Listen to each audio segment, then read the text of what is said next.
anges, ce sont des menteurs. Donne-moi l'argent pour te bénir. Dis mon offrande pour avancer. Bâtissez l'hôtel pour réussir. Ils sont les méchants dans ce domaine. Pingouin pasteur, pingouin pasteur, pingouin pasteur. Ils lavent nos mamans. Pingouin pasteur, pingouin pasteur, pingouin pasteur. Ce sont des voleurs. Pingouin pasteur, pingouin pasteur, pingouin pasteur. Ce sont des méchants.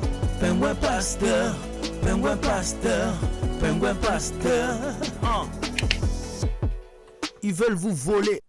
Bonjour à tout le monde, c'était le single Pingouin Pasteur que j'ai composé.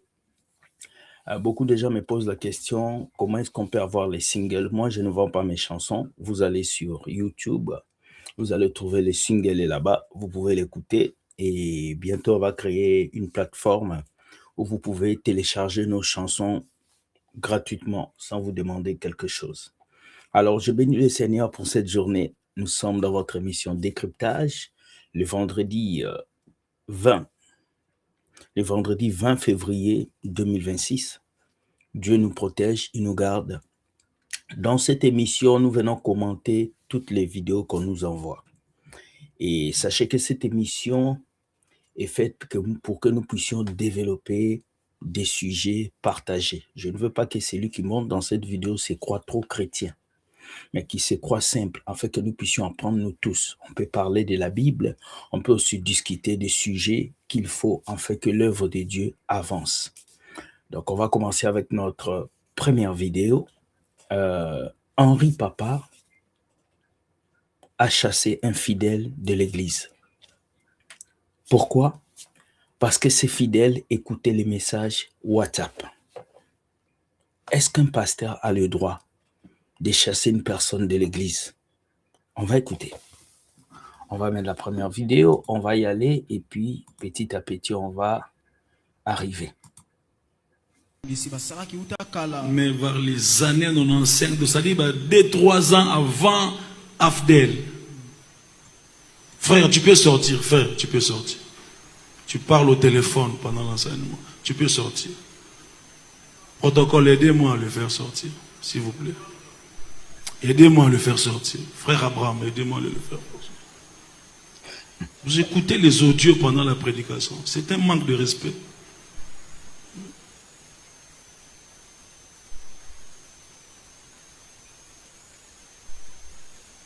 Alors, ce jeune homme-là, il venait de... Voilà. On m'a envoyé cette vidéo. La maman m'a dit, frère William, comment est-ce qu'on peut chasser quelqu'un de l'église? Comment on peut faire ça? Au fait, si vous prenez l'église comme un lieu saint où Dieu habite, vous vous trompez. Dieu habite dans l'homme. Si on chasse cet homme de l'église, moi, si j'étais cet homme, je quitte cette église, je pars ailleurs. Je pars même prier chez moi à la maison. Parce que ce qui compte n'est pas que tu t'assoies devant un homme qui te parle de Dieu seulement, mais ce qui compte est que tu puisses avoir Dieu en toi. Le pasteur Henri Papa, je le respecte, mais il ne sait pas si cet homme avait une urgence. Il ne sait pas si cet homme recevait de l'argent pour qu'il puisse donner une offrande. Il ne sait pas si cet homme avait sa femme malade à l'hôpital. Donc, il y a plusieurs occasions qui peuvent faire que ses frères vont parler au téléphone avant de chasser quelqu'un, de lui dire « sors ». Vaut mieux savoir pourquoi il parlait au téléphone.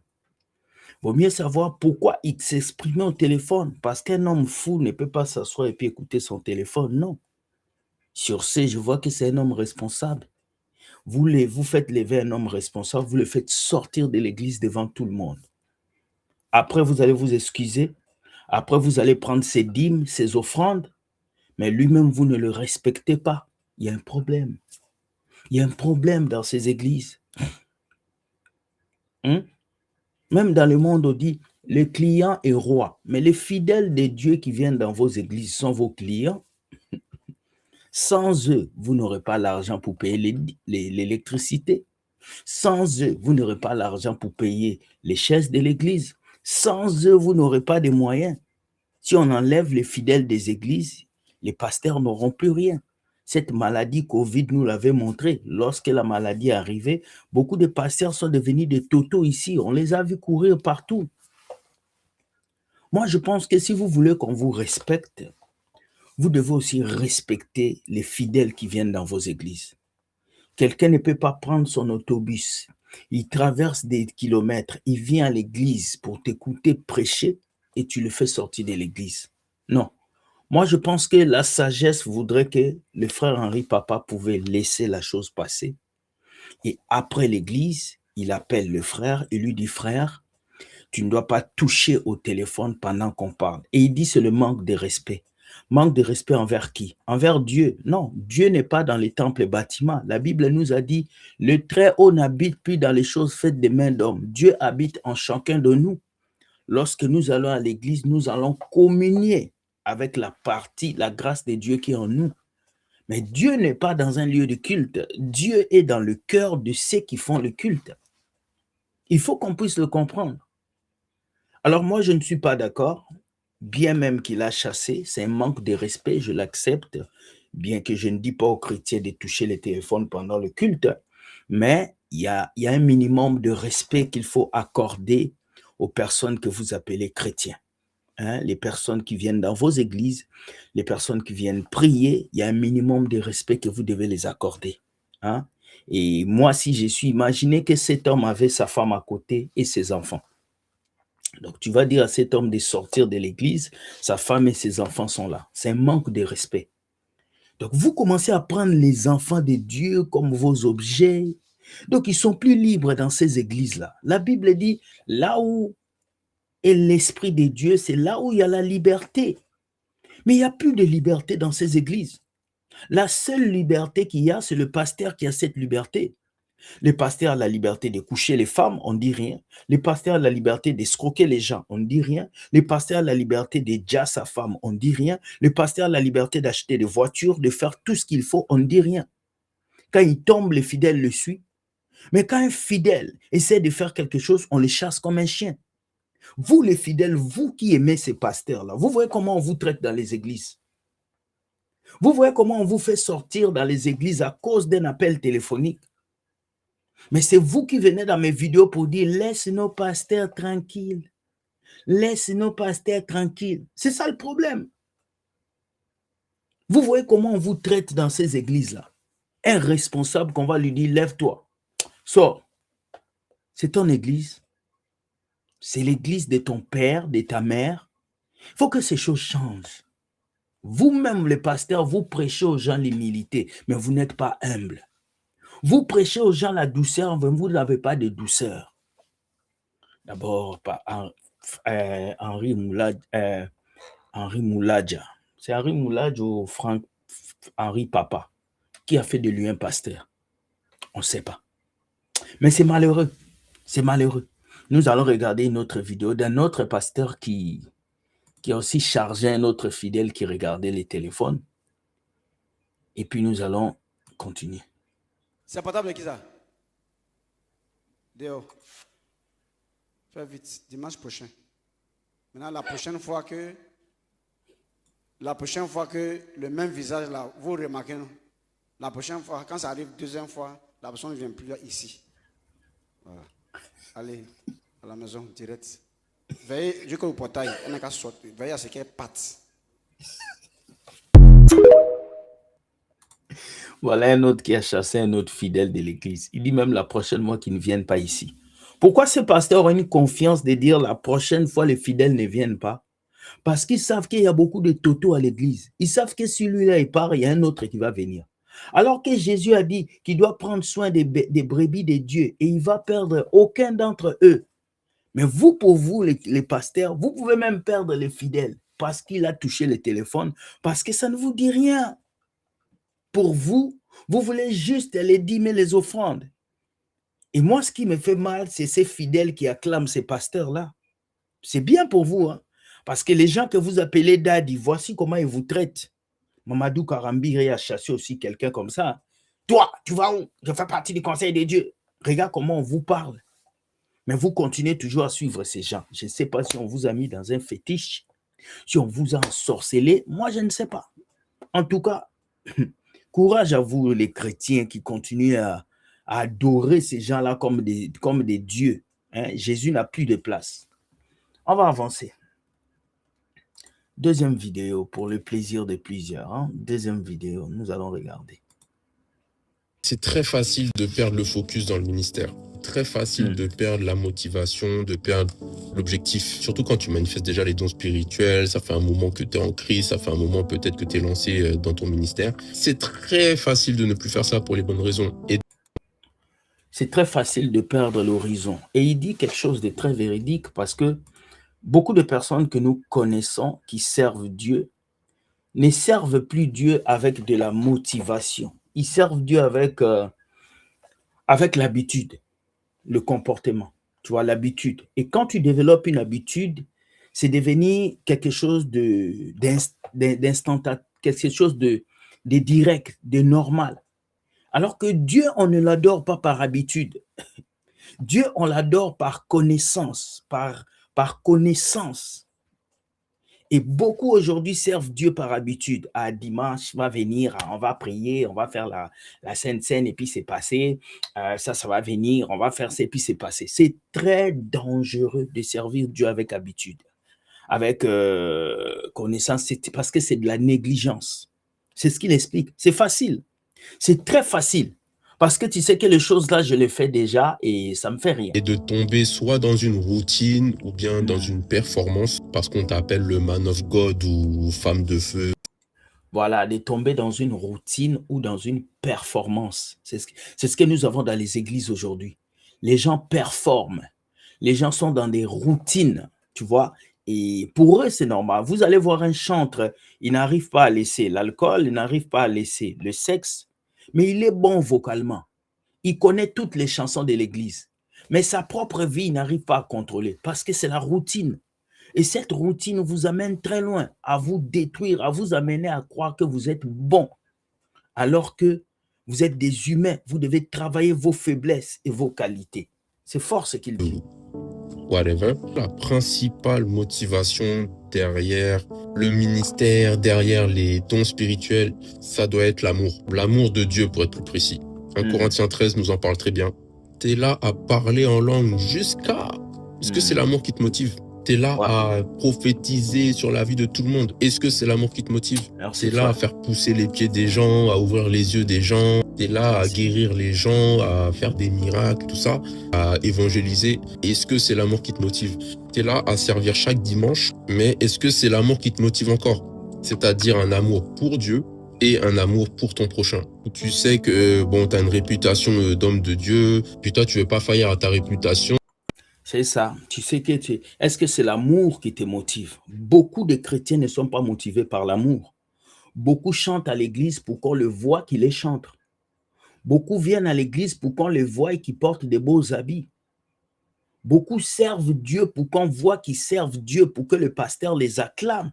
Moi, je me rappelle d'un frère à l'église qui disait « Oh, j'aime quand le pasteur me dit félicitations, je me sens bien. » Il cherche la reconnaissance humaine. Nous ne sommes pas là pour chercher la reconnaissance humaine. Voilà pourquoi moi-même, si quelqu'un m'insulte dans les messages, je me sens heureux. Pourquoi? Je me dis, c'est comme ça. Nous ne servons pas Dieu pour avoir des motivations humaines, pour avoir des félicitations terrestres. Nous servons Dieu pour avoir sa grâce, sa bonté dans nos vies quand il veut. Mais allez dans les églises aujourd'hui, vous allez voir des performeurs. Des gens qui veulent chanter plus que d'autres, des gens qui veulent avoir la technique plus que d'autres, des pasteurs qui veulent faire tomber plus que d'autres. C'est à cause de ça, Joël Tatou vient avec des choses comme moi, les morts, on peut parler aux morts, les morts peuvent nous visiter, les esprits des morts. Donc, les pasteurs doivent amener des révélations sataniques à l'intérieur du christianisme pour impressionner les gens. Personne ne veut faire quelque chose de simple. Tout le monde veut faire quelque chose d'extraordinaire pour impressionner des gens. Et c'est triste. Donc, au final, tu es juste là à tomber dans une performance spirituelle. Parce que l'amour, c'est aussi reconnaître quand tu n'es plus trop dedans, quand c'est plus difficile, quand tu as besoin de faire une pause et quand tu as besoin de demander de l'aide aussi. C'est pour ça que tu as besoin chaque jour de te rappeler à quel point Dieu t'aime. Parce que cet amour-là ne vient pas de nous-mêmes. Lorsqu'on a l'amour de Dieu, parlons un peu de cet amour, et puis on reviendra. Lorsqu'on a l'amour de Dieu, on n'est pas focus sur soi-même, on est focus sur les autres. Et surtout quand on est pasteur, prophète, évangéliste, ta vie ne t'appartient plus. Ta vie appartient aux autres. Tu commences à te poser des questions sur ta vie. Vous savez, à Dakar, je remercie beaucoup le pasteur Daniel Gomis. Un jour, un dimanche, j'ai dit au pasteur, je veux prier pour toi. Le pasteur Daniel s'est agenouillé. J'ai prié pour lui. Le pasteur de l'église. Moi, je n'étais qu'un simple fidèle. Il a dit, prie pour moi. J'ai prié pour lui. Le pasteur Daniel Gomis, le culte est fini. Il a pris sa voiture, il est parti. Il est arrivé à la station-service. Il était en train de mettre le carburant. Et il y a 2 bandits qui sont arrivés derrière lui. Quand ils sont arrivés, ils ont voulu lui faire du mal. Il a dit, s'il vous plaît, prenez tout ce que vous avez à prendre, je suis un pasteur. Ils ont dit, non, on ne va pas te faire du mal. On veut juste te dire que ton Dieu t'aime beaucoup. On a vu une lumière sur toi et on ne va pas te faire du mal. Et ils sont partis. Ce pasteur avait l'humilité de se laisser prier par les fidèles. Mais combien de pasteurs ici peuvent s'agenouiller pour qu'on prie pour eux? Qu'est-ce qu'ils vont vous dire? Je suis ton papa spirituel. Tu ne peux pas prier pour moi. Tu ne peux pas m'imposer la main. Je suis ton père. Écoute, il y a la hiérarchie. Des hommes orgueilleux qui se croient toujours forts. Même lorsqu'ils sont dans la faiblesse, ils ne peuvent pas dire qu'ils sont dans la faiblesse. C'est triste. Mais c'est en voyant comment Dieu nous aime, comment Dieu a aimé le monde, comment Dieu manifeste son amour envers nous, qu'on arrive à prendre exemple et à notre tour aimer les autres. Parce que quand tu te rappelles de cette grâce-là que c'est que d'être aimé par Dieu, malgré toutes tes imperfections, tout ce que tu as fait de travers, ces choses pour lesquelles beaucoup d'autres t'auraient déjà abandonné, vraiment ça te remet les idées en place. Hein. Ça te permet de te rappeler que tu es dépendant de la miséricorde et de la grâce de Dieu. Si aujourd'hui tu arrives à manifester toutes ces choses avec la puissance de Dieu, c'est parce qu'il t'a aimé, c'est par sa grâce. Parce que n'oubliez pas, on n'impressionne pas Dieu. Hein. Tu peux pas aller devant Dieu et dire « Ah, regarde combien de personnes j'ai guéri aujourd'hui. Regarde combien de personnes j'ai évangélisé aujourd'hui. » Ok, c'est cool, c'est important. Mais le premier commandement que Dieu nous donne, c'est de nous aimer les uns les autres comme lui nous a aimés. Donc si tu as guéri tous ces gens-là, tu as prophétisé, tu as évangélisé tous ces gens-là, mais que tu n'as aimé aucun d'entre eux, devant Dieu, c'est juste du vent. Hein, c'est du bruit, c'est du brouhaha, c'est de la cacophonie. Donc peu importe le temps que tu as en crise, peu importe ton niveau spirituel, comment tu arrives à manifester des dons, peu importe que tu sois dans le ministère ou non, n'oublie jamais ce premier focus, cette première motivation, qui est l'amour de Dieu. Aimer les autres. Et tu ne peux pas aimer quelqu'un sans lui dire la vérité. Tu ne peux pas aimer quelqu'un sans instaurer la justice. Vous ne pouvez pas dire que vous aimez Dieu, mais vous négligez la justice.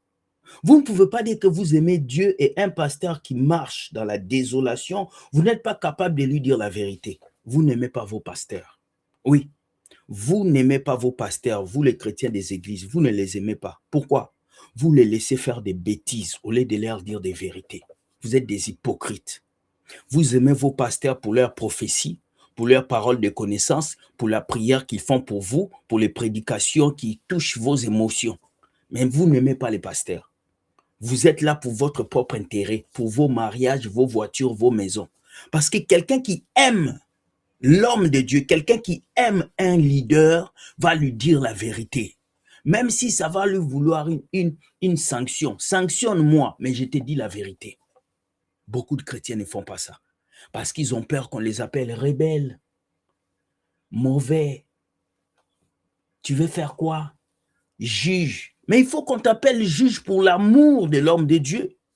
Parce que je ne peux pas être dans une église et je vois un pasteur marcher d'une manière mauvaise et je l'acclame. Non, tu n'es pas un bon chrétien. Un bon enfant de Dieu instaure la justice. Et la justice s'instaure là où il y a l'injustice. Aimez-vous les uns les autres. Ne veut pas dire seulement c'est dire les mots doux. Ne veut pas dire seulement chanter ensemble. Ça veut aussi dire la vérité à l'autre. C'est ça aussi l'amour. L'amour, ce n'est pas seulement caresser. L'amour aussi, c'est blesser l'autre à travers des mots pour qu'il change. Et vous ne le faites pas. Vous acceptez tout ce qui se passe dans les églises pour vous, c'est la normalité. Alors je viens vous dire que ce n'est pas une bonne chose. Nous devons changer et nous devons laisser Dieu prendre place dans nos cœurs. La Bible dit, car Dieu a tant aimé le monde qu'il a donné son Fils unique, afin que quiconque croise en lui ne périsse point, mais qu'il ait la vie éternelle. C'est l'humilité. On ne peut pas parler d'amour sans parler de l'humilité. Celui qui aime s'humilie. Oui, l'amour, c'est l'humilité. Parce qu'à l'intérieur de l'amour, il y a l'obéissance. À l'intérieur de l'amour, il y a le partage. À l'intérieur de l'amour, il y a l'acceptation. À l'intérieur de l'amour, il y a le pardon. Donc, tu ne peux pas dire que tu aimes Dieu et tu es en train de voler le peuple de Dieu. Tu ne peux pas dire que tu aimes Dieu et tu es en train de multiplier l'argent dans les sacs des gens pour impressionner qui? On n'ira pas au ciel parce qu'on a guéri des malades. On n'ira pas au ciel parce qu'on a multiplié l'argent dans les sacs. On n'ira pas au ciel parce qu'on a vu le Wi-Fi de quelqu'un. On n'ira pas au ciel parce qu'on a prêché qu'on doit adorer les morts. On n'ira pas au ciel parce qu'on a rempli des salles. On n'ira pas au ciel parce qu'on a composé des belles chansons. On ira au ciel parce qu'on a accepté Jésus et la fête sera au ciel parce qu'une âme est sauvée à l'église. Pas parce que tu as chassé des démons. Comprenez ce message et changez. Chers amis, dites-moi ce que vous pensez de ces 2 vidéos. Que Dieu vous protège, passez un très bon week-end et sachez que Dieu gagne toujours. N'oubliez pas notre conférence qui commence le mercredi prochain avec comme titre l'Apocalypse. Ça va être chaud et nous voulons que tout le monde soit là pour la gloire de Dieu. Soyez bénis, je vous aime, Dieu gagne toujours. Bye bye et ciao. Like et partage permet à quelqu'un de comprendre. Bye bye.